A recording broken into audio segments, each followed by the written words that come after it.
최근 국내외 할 것 없이 오징어 게임의 다양한 굿즈들이 엄청나게 판매되고 있습니다. 저 또한 오징어 게임 시즌2를 재밌게 보았는데요. 오징어 게임이 역대 넷플릭스 흥행 성적을 연달아 갈아치움과 동시에 한국의 전통놀이에 대한 외국인들의 관심이 높아지고 있습니다. 우리에겐 이미 익숙한 전통놀이임에도 불구하고 관련 키워드 검색량이나 실제 판매되는 매출 금액이 지속적으로 늘어나고 있습니다. 실제 오징어 게임이란 키워드를 분석해 보았을 때 상위 판매자들의 매출액이 레고보다 많을 정도로 시즌성 키워드이긴 하지만 그 효과가 확실하다고 볼 수 있죠. 이미 뛰어난 판매자들이 이 매력적인 시장에 진입하여 성과를 내고 있으며 이미 GS25C에서는 오징어 게임 공식 굿즈도 출시하여 판매하고 있습니다. 일반 판매자들도 발빠른 사람은 이런 식으로 전용 굿즈를 제작하는가 하면 트렌드에 편승하려고 기존 상품에 문양만 인쇄하여 판매하는 등의 행위를 이미 많이 하고 있습니다. 한 번쯤 누구나 생각합니다. 아, 저기 저 유명 드라마에 나오는 저 상품 원가 얼마밖에 안 하는데 저거 사서 비싸게 팔면 꽤 돈 벌겠네? 하지만 동시에 이런 의문이 드실 겁니다. 근데 저거 그냥 팔았다가 문제 생기는 거 아니야? 맞습니다. 반드시 주의해야 할 사항, 지식재산권에 문제가 있습니다. 오늘 영상에서는 이러한 트렌드에 올라타서 고효율의 수익을 올릴 수 있는 상품 판매 방법을 알려드림과 동시에 판매 시 반드시 주의해야 할 지식재산권 문제를 다루어 보도록 하겠습니다. 10분만 투자하면 누구나 이러한 트렌드에 편승할 때 이렇게 접근하면 되겠구나 하는 방법과 이 부분은 반드시 주의해야겠구나 하는 부분을 자세히 알려드릴 테니까 구독과 좋아요를 부탁드리고 여러분의 수익 활동에 도움이 되셨으면 좋겠습니다. 트렌드 상품을 팔아보자. 트렌드 찾기, 상품 측면에서 접근. 우선 법적인 리스크는 영상 후반부에서 다루도록 하고 먼저 트렌드 아이템을 찾는 방법과 접근 방법을 알아야겠죠. 여기서 좀 더 포커스를 맞추어야 하는 것은 트렌드는 단순히 유행하는 게 아니라 실제 매출로 이어질 가능성, 즉 돈이 되느냐를 보면서 판단해야 합니다. 이런 측면에서 오징어 게임 내에서 실제 작품의 주제로 삼고 있는 한국의 전통놀이 굿즈 등은 매출로 이어질 가능성이 높다고 생각할 수 있습니다. 트렌드 분석 방법 3가지. 여기서 막연하게 이런 상품 팔면 잘 되겠네가 아니라 실제 데이터로 접근하셔야 합니다. 이 유행하는 트렌드가 나만의 개인적인 취향은 아닌지, 실제 사람들 모두 공감을 얻는 것인지 트렌드의 강도를 체크해야 하는데요. 트렌드의 강도는 어떻게 파악할 수 있을까요? 우선 첫 번째는 검색량입니다. 구글 트렌드나 네이버 데이터랩 같은 도구를 활용하면 사람들이 뭘 얼마나 검색하고 있는지 알 수 있어요. 특히 국내 시장을 공략하실 분들은 키워드 분석이 필수입니다. 아이템 스카우트나 판다랭크 사이트를 활용하여 연령대별 성별 검색 비중을 확인할 수 있고 실제 구매로 이어지는 매출량 등도 파악할 수 있죠. 예를 들어 오징어 게임 굿즈 검색어의 경우 40대 남성이 관심을 보였다는 것을 알 수 있었습니다. 그렇다면 그들의 감성을 자극하는 마케팅 전략을 기획해 볼 수 있겠죠. 두 번째는 SNS 해시태그 분석입니다. 인스타그램의 해시태그 분석은 정말 중요합니다. 단순히 게시물 수만 보는 게 아니라 최근 게시물의 좋아요 수나 댓글 반응도 꼭 체크하세요. 특히 인플루언서들의 포스팅 반응을 보면 해당 트렌드의 성장 가능성을 예측할 수 있습니다. 요즘은 틱톡 또한 트렌드의 바로미터예요. 특정 해시태그의 조회수 변화와 챌린지 참여율을 보면 트렌드의 확산 속도를 예측할 수 있습니다. 예를 들어 오징어 게임 관련 챌린지들이 수십억 뷰를 기록했는데 이는 상품화 가능성이 매우 높다는 신호였죠. 마지막으로 대형 유통사의 움직임을 꼭 체크하세요. 예를 들어 앞에서 보여드렸다시피 GS25가 오징어 게임 공식 굿즈를 출시했잖아요. 이건 그 트렌드가 얼마나 강력했는지를 보여주는 사례죠. 이렇게 신세계 백화점도 넷플릭스와 제휴하여 팝업 스토어를 열었습니다. 보통 초기 반응 단계에서는 소규모 테스트 상품을 출시하거나 팝업 스토어 운영, SNS 마케팅을 시작합니다. 그 이후에 본격적인 투자에 들어가면 전용 매장을 오픈하거나 독점 상품을 출시하고 대규모 마케팅 캠페인을 진행하죠. 이렇게 대기업에서 실시하는 움직임을 보면 현재 상품 트렌드가 어느 정도의 강도인지 쉽게 추정해 볼 수 있습니다. 지식재산권에 대해 알아보자. 트렌드를 파악했다면 구체적으로 어떤 상품을 판매할지 결정하기 전에 반드시 지식재산권에 대해 알아두어야 합니다. 트렌드를 활용하면 큰 노력을 들이지 않고도 효율을 극대화할 수 있어 많은 판매자들이 선호합니다. 하지만 지재권 문제로 인해 쉽게 접근조차 하지 못하는 경우가 많죠. 결론만 말씀드리면 우리가 처음부터 유명 트렌드에 편승하려는 전략을 세웠기 때문에 이 지재권 리스크를 피해갈 수 있는 방법은 없습니다. 하지만 모호한 경계에서 리스크를 최소화시키는 전략은 세울 수 있겠습니다. 그렇게 하기 위해서는 이 지재권에 대해 정확하게 이해하고 있어야겠죠. 지식재산권의 보호 대상과 기간, 사용할 수 있는 상황, 위반 시 발생할 문제, 그리고 이를 침해했는지에 대해 판단하는 주요 쟁점에 대해 알아보겠습니다. 지식재산권의 보호 대상. 우선 지재권이 보호하는 범위를 정확히 알아야 합니다. 지재권 보호 대상은 다음과 같습니다. 캐릭터의 이미지와 명칭, 로고와 브랜드 디자인, 고유한 시각 요소, 드라마의 독창적인 설정과 스토리, OST와 음향 효과. 저작권의 개념과 보호 기간. 저작권이란 저작물에 대해 창작자가 가지는 권리로 지식재산권의 하위 개념입니다. 저작권은 창작자가 사망한 후 70년간 보호됩니다. 기업이 저작권을 보유한 경우 공표 후 70년간 보호됩니다. 넷플릭스 오리지널 컨텐츠인 오징어 게임의 경우 넷플릭스가 권리를 보유하고 있어 허가 없이 이를 사용하는 것은 불법에 해당됩니다. 사실상 허가 없이 사용하는 것은 불가능하겠죠. 공정 사용의 범위, 사용 가능한 상황, 패러디나 비평 목적의 사용, 교육적 목적의 활용, 뉴스 보도를 위한 인용 등은 가능합니다. 그러나 상업적 목적의 사용은 대부분 공정 사용에 해당하지 않습니다. 정확하게 넷플릭스와 협의하지 않고 스토어에서 판매하는 오징어 게임 굿즈가 문제가 되는 상황이 되는 것이죠. 저작권 문제 상황, 원작의 로고나 캐릭터를 그대로 사용하는 경우, 공식 상품과 혼동될 수 있는 디자인, 저작권자의 브랜드 가치를 훼손하는 경우. 대부분의 판매자들은 넷플릭스로부터 허가를 받지 않았기 때문에 법적 리스크를 감수하며 판매를 진행합니다. 현재 스토어에서 판매하는 상품들 대부분이 넷플릭스가 문제를 제기할 경우 문제가 될 수 있고 배상 책임을 물어야 할 수도 있는 것입니다. 한편 오징어 게임이라는 단어 자체는 한국 고유 민속놀이를 의미하기도 하므로 드라마 분야에서만 특허 등록이 되어 있다는 점에서 키워드만 사용하는 것에는 다툼의 여지가 있습니다. 하지만 우리가 굿즈를 판매할 때 드라마 오징어 게임을 연상시키는 상세 페이지를 만들었다고 한다면 이것이 넷플릭스 드라마의 연관성을 부정할 수 없기에 법적 리스크를 피해갈 수 없을 것입니다. 때문에 이런 트렌드 상품을 취급하고자 하면 사전에 전문가의 조언을 구하시는 것이 좋습니다. 실제 위반 판례, 중국 온라인 플랫폼 판매 중단 사례. 이전 타오바오 티몰, 징동닷컴, 알리익스프레스 등에서 오징어 게임 관련 굿즈가 무단으로 판매가 되었습니다. 워낙 중국 짝퉁 상품이 많이 유통되다 보니 넷플릭스가 저작권 침해 경고 메일을 발송하였는데 그 이후 해당 상품의 판매가 중단되었습니다. 피규어 및 블록 왕구 판매. 오징어 게임은 아니지만 유명 작품의 등장인물 캐릭터를 재구성한 피규어나 블록 왕구 판매가 저작권 위반으로 판결된 사례가 있습니다. 우리가 흔히 볼 수 있는 유명 영화나 만화 캐릭터를 저작권자의 허가 없이 사용한 사례입니다.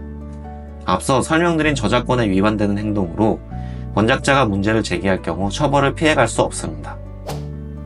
로고 및 이미지 무단 사용. 넷플릭스 오징어 게임의 로고, 포스터, 영상 캡처 이미지를 변형 없이 사용하여 판매한 사례는 상표권 및 저작권 침해에 해당합니다. 법률적으로는 저작권 침해는 최대 5년 이하의 징역이나 5천만 원 이하의 벌금에 처해질 수 있습니다.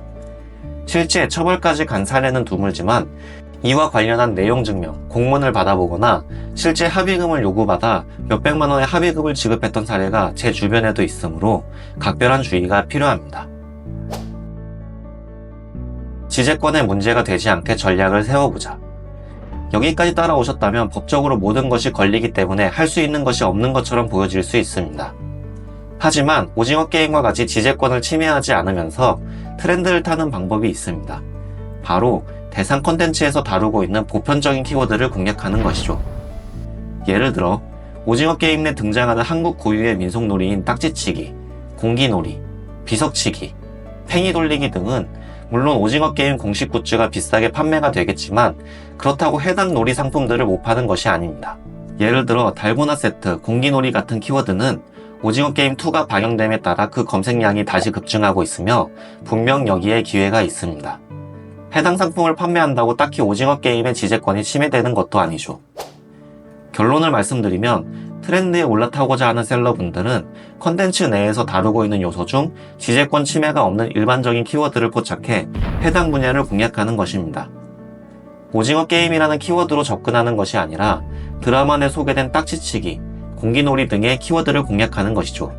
좀 더 디테일하게 들어가면 해당 상품들의 디자인이 동그라미, 세모, 네모와 같이 오징어 게임을 직접 연상시키는 정도가 강할수록 분쟁의 여지가 있을 수 있겠으나 여기에 별표나 새로운 도형을 추가로 개선하거나 좀 더 게임을 즐길 수 있는 독창적인 아이디어를 추가한다면 법적 리스크를 보다 줄일 수 있다는 것이죠.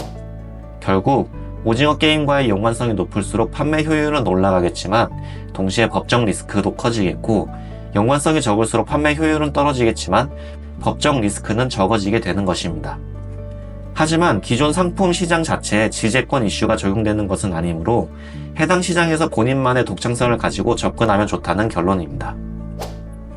정리하면 전체적인 판매 프로세스는 아래와 같이 정리됩니다. 상품 기획 단계.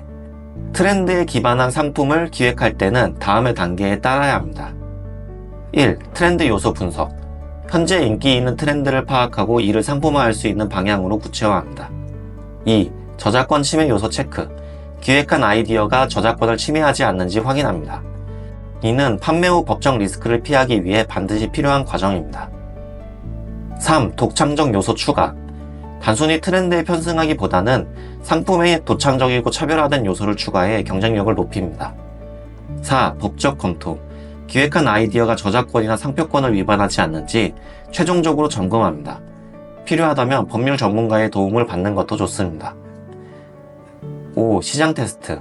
상품 출시 전에 소규모로 시장 반응을 테스트해보고 이를 바탕으로 개선점을 찾아 최종 상품을 완성합니다. 안전한 상품화 전략. 저작권 침해 없이 트렌드를 활용하려면 다음과 같은 전략이 필요합니다. 1. 영감을 받은 디자인 변형.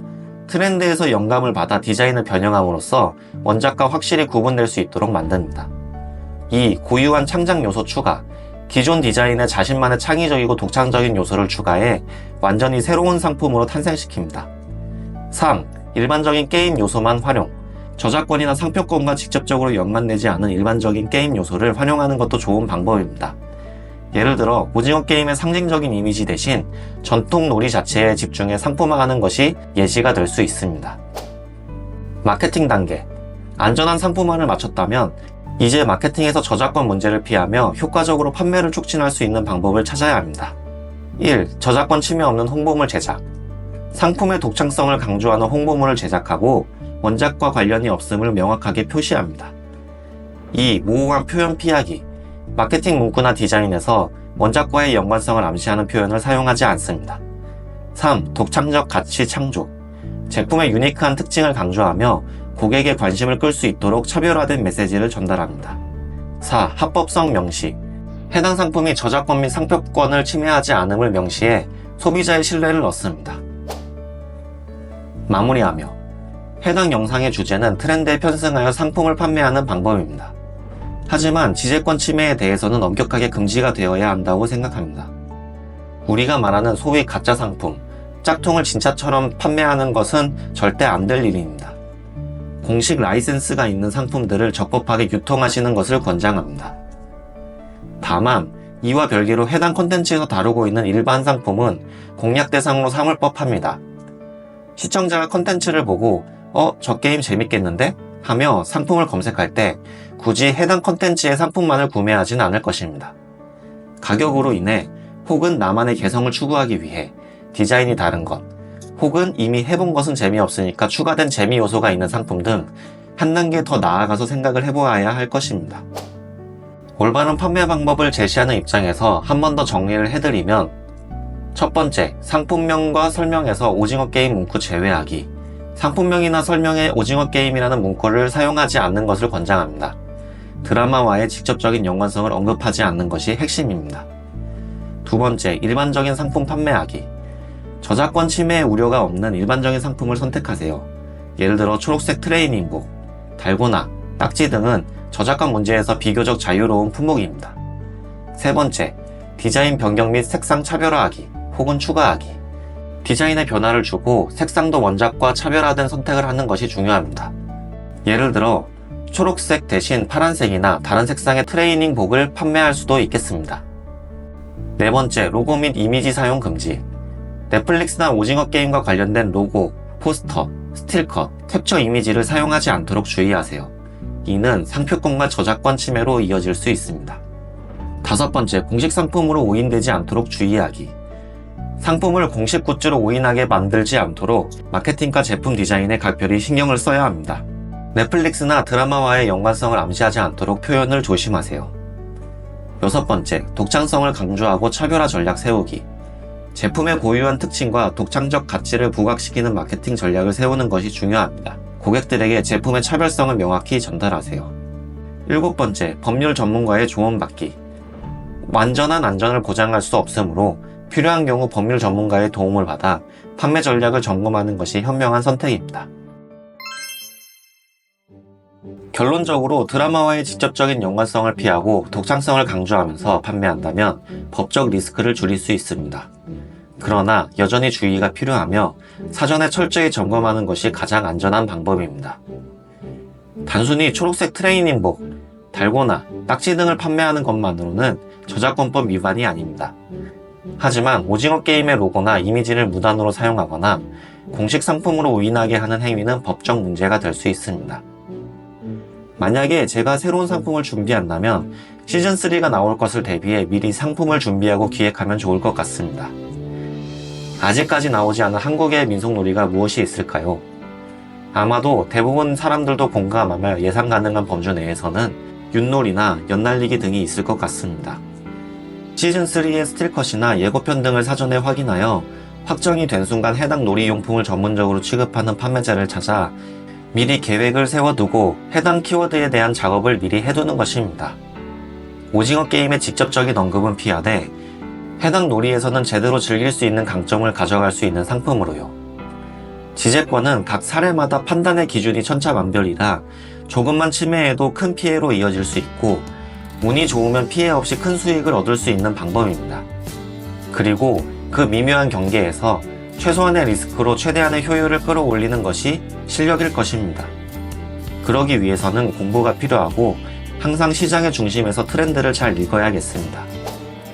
이상으로 줄이며 다소 어려운 내용의 이야기를 끝까지 시청해주셔서 감사합니다.